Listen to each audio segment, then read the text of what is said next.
Hello, ladies and gentlemen. Welcome back to the Charles in Charge Cowboys Sports Reports, October 9th, Sunday, about 8:30 p.m. Central Time, my time. Coming off this great victory against the Rams, the Super Bowl champs. We've beaten both Super Bowl teams, Cincy and the Rams. Beautiful four-game win streak so far. If y'all have not subscribed, please subscribe.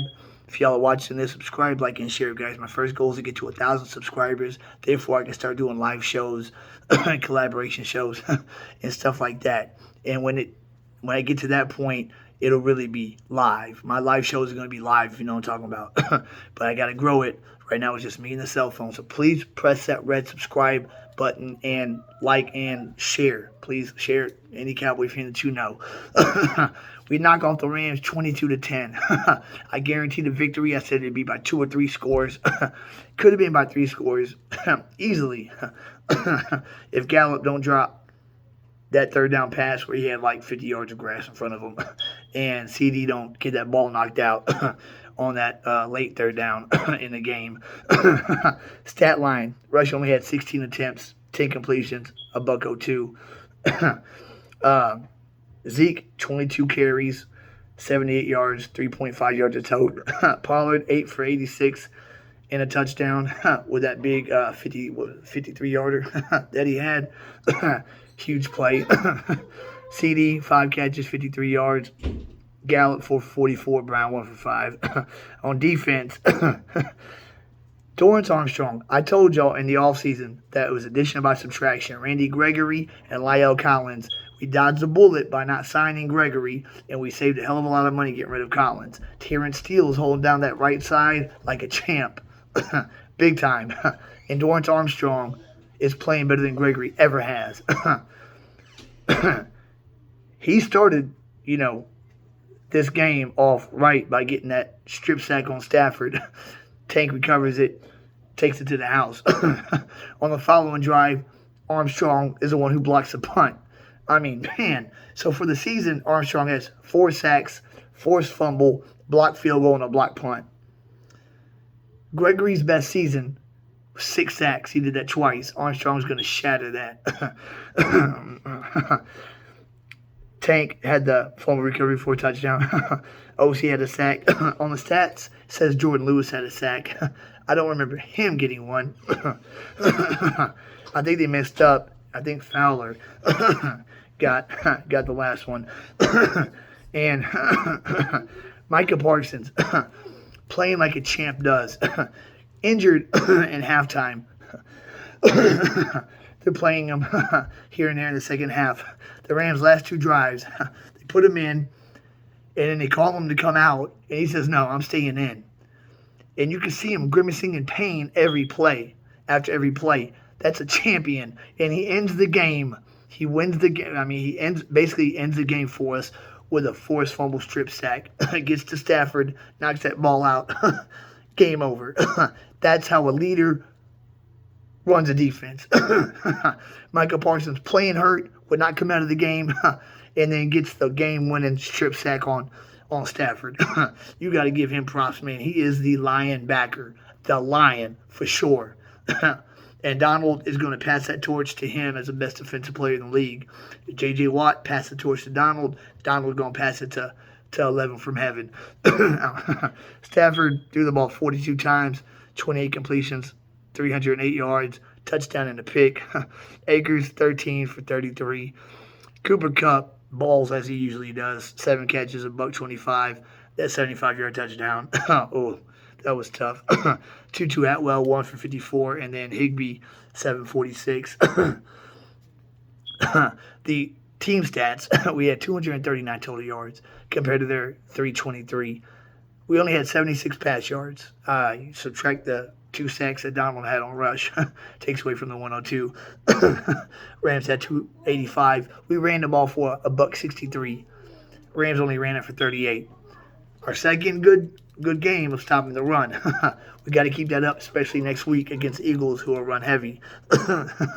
Yards per play, 4.5 for us, 5 for them. Time of possession was 29.5 for us, 30.5 for them. At the end of the first half, it was 19 minutes to our 11 minutes in their favor. They had the ball 8 more minutes than we did in the first half. In the second half, we evened it up, basically getting a lot of 3 and outs and a lot of long drives. Giselle, Charlie, keep it down. Go do what y'all are doing, please. Kids, I got a 7-year-old and 4-year-old. But what I saw from Micah Parsons today was nothing short of spectacular. All week, I hope he don't need to practice. All week, let him rest, let that grow and feel better, and he'll be ready Sunday. He's the kind of player that don't really need to practice. Just let him know the game plan and suit him up for Sunday night. I predicted the score to be 31-10, and I guaranteed a victory by at least 2 scores. 31-10 is what I predicted it to be. We won 22-10. We could have won 30-10 easily. We had the missed XP with a new long snapper. I'm glad that he got his stuff together because I was a little worried about that first extra point that was botched. But after that, his punt snaps and his field goal snaps were just fine. But if Gallup catches that third down pass that he dropped and gets that 30, 40, 50 yards in front of him, or CeeDee Lamb catches that third down pass,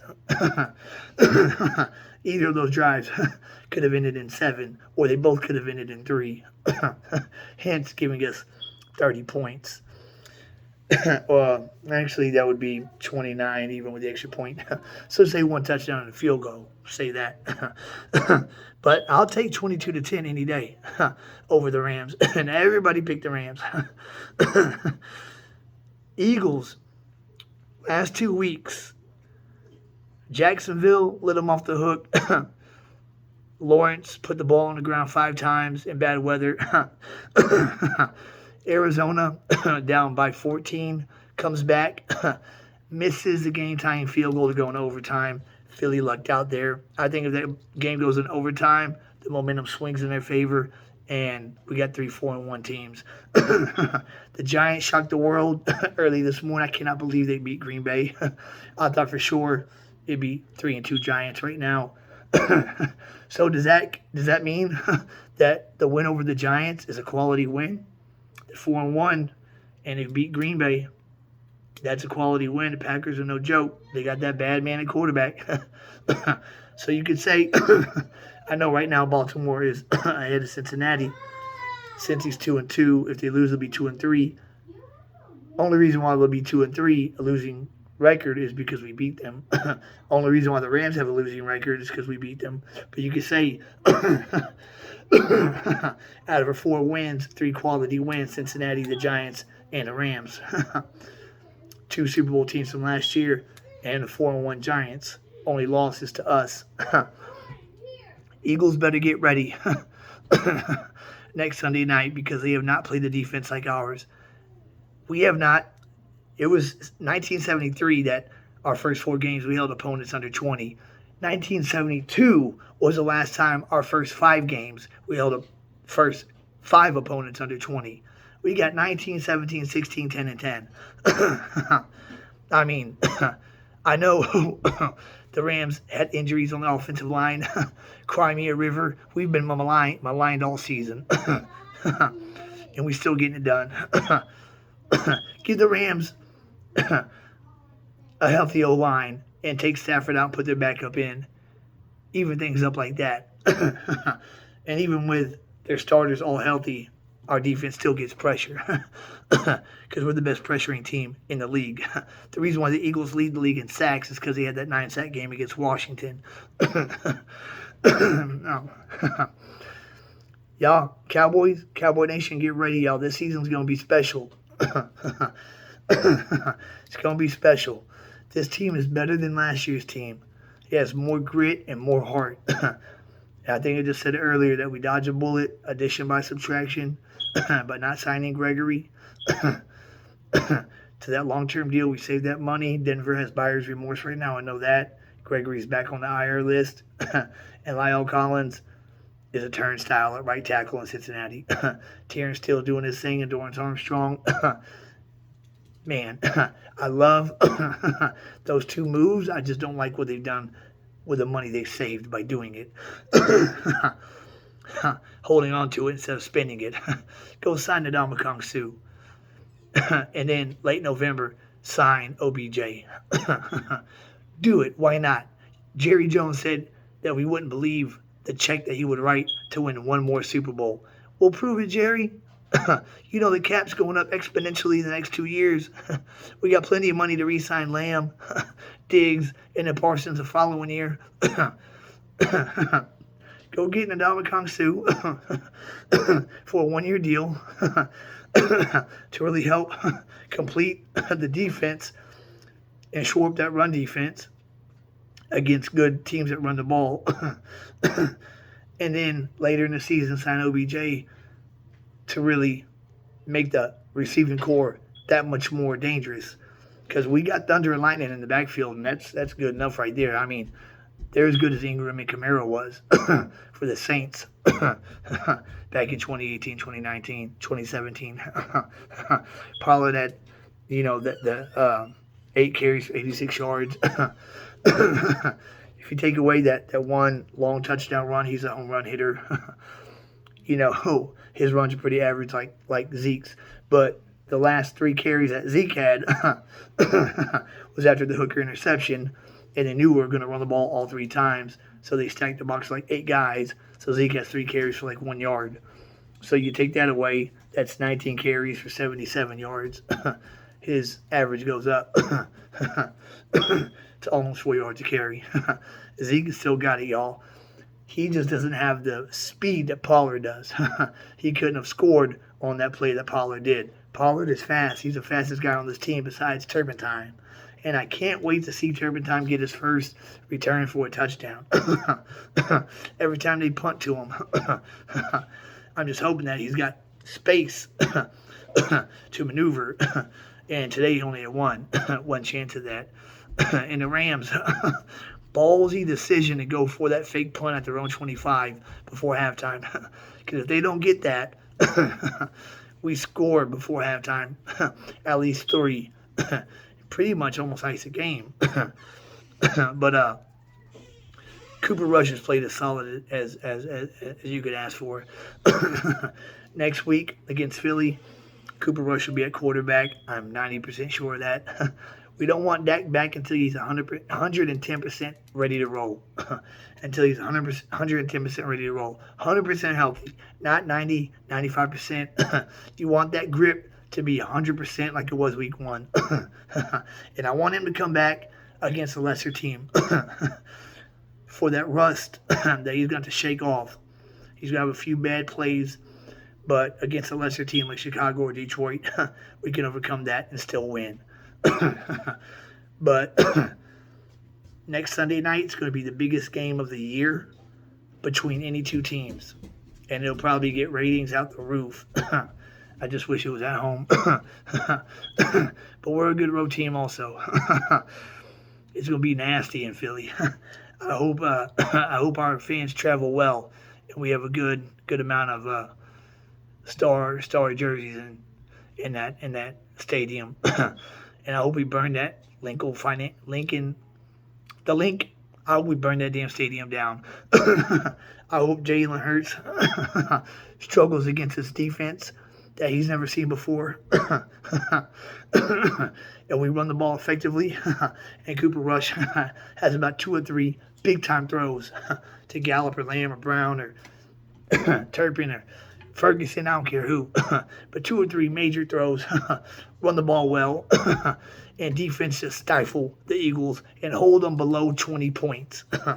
If we can keep this up and hold Philly below 20, we're going to win this game. Y'all can bet that. And special teams. Watch out, special teams. Let's get another block.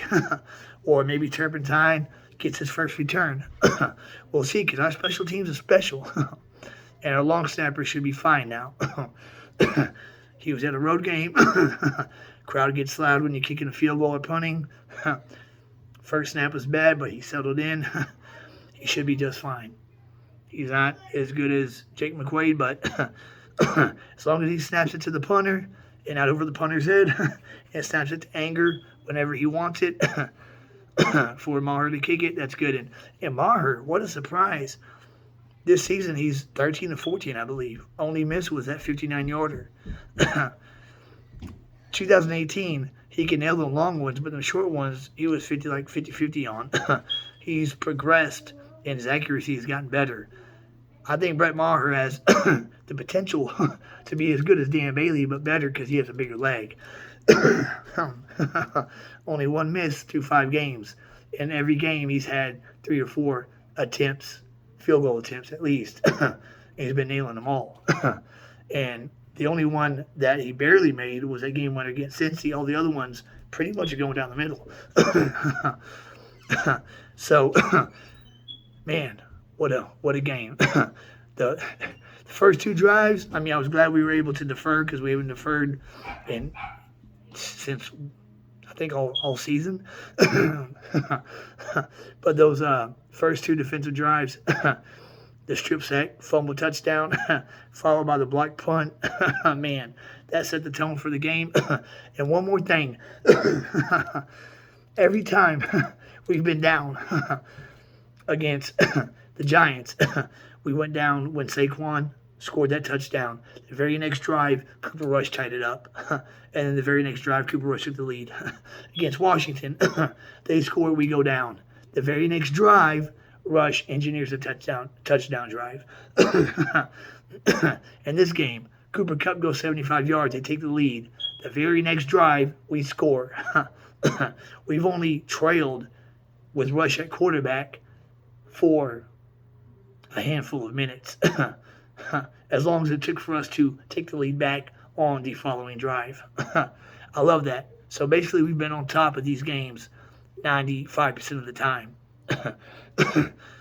That's about it. About it, guys. This is an historic defense, and it's going to get better as the season goes along. These young players like Sam Williams is getting better by the game. You can see it. He's starting to make splash tackle for loss plays, starting to get closer to the quarterback. And we just need 11 healthy for Sunday. We need him healthy for Sunday. So just let him rest all week. Let him ride that bike during practice. So on Sunday night, he's ready to give it all he's got. And Trayvon Diggs, you got to have a better game, bro. He lit up 2 big plays. Tutu Atwell got you for 54 yards, and then Cooper Kupp got you for 75. As our number 1 corner, Trayvon Diggs got to play better than that. He basically lit up the 2 scoring drives. That Tutu Atwell catch led to a field goal, and then the Cooper Kupp catch was a touchdown catch. Cooper Kupp's longest catch of his career. Catch and run. It's a great catch by him. Ball was kind of overthrown. He extended that left hand, brought it in. And I didn't know Cooper Kupp was that fast. He outran everybody. Looked like Forrest Gump out there and playing with Alabama, returning kicks, just outrunning everybody by like a mile. But other than that, great quality win. We've been getting quality wins all season. And next Sunday night, we're going to get a quality win also. Put that in the bank, baby. This division is tough this year. This Thanksgiving might not be as easy as I thought it would be. I still think we'll beat the Giants, though, on Thanksgiving. We knock off Philly next Sunday night. If we can do that, you can guarantee we'll be going into the bye week 7-1 because we'll knock off Detroit and Chicago for sure. Those 2 games are at home. So that's it for the Charles in Charge Cowboys Sports Report post-game show. We went to L.A., punched them in the mouth. Let's see where the power rankings put us this week. I bet you will be in the top 10 now after beating Cincinnati and the Rams, who were both in the top 10 this week and last week and the week before. Please subscribe, like, and share. I'd appreciate every subscriber count. I'd appreciate it. Keep God first and foremost. If you don't know anything about God or Jesus, internet is huge. Google Jesus. If you got questions, just message me. I'd be glad to answer them for you. I always like to put that in the end of my show because he's what matters first and foremost. This cowboy thing is just a passion of ours. I got a shirt I got for Christmas last year that says, Cowboys are in my veins. Jesus is in my heart. It's a really dope shirt. But that's it for this episode, guys. Y'all keep it real. I'll catch you on the flip side this week with a just you know video during the week, seeing where we're at, news updates, this and that. But let's enjoy this win, guys. Tomorrow's gonna be a fun Monday, and I can't wait to see what the talking heads say about what we did today. Charles in Charge is out.